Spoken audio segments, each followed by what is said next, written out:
5 simple money tips para umasenso. Una is gumamit ng cash kapag may bibilhin ka. Kasi pag cash yung gamit natin, mas control natin to. Kapag kasi online lang or credit card, hindi natin namamalayan, ang laki na pala ng ginagastos natin. And then pangalawa, magkaroon ng budget para alam mo kung saan napupunta ang pera mo. Naalala ko noong 2018, sabi ng speaker, gusto mong umasenso, pero alam mo yung kinikita mo, hindi mo naman nililista yung gastos mo. Magkano ba yung ginastos mo sa buong taon? So tama naman na dapat kung alam natin yung kinikita natin, alam din natin kung magkano yung lumalabas na pera or expenses natin sa buong taon.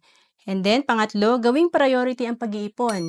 Importante kahit 10% ng kinikita natin na itatabi natin para mapapalago natin to at magiging asset. And then pang-apat, magkaroon ng part-time or other source of income. Mas maganda yung cash flow natin or income, mas mabilis tayong makakaipon. And panglima, live below your means. Ito yung kailangan gumagastos ka lang ng mas mababa dun sa kinikita mo. Kasi pagka hindi mo control yung ginagastos mo, nagne-negative ka na. Mas malaki yung gastos mo kaysa sa kinikita mo. Umaasa ka na sa utang. To know more about savings and investment, message mo lang ako sa FB, Roancelis Capistrano.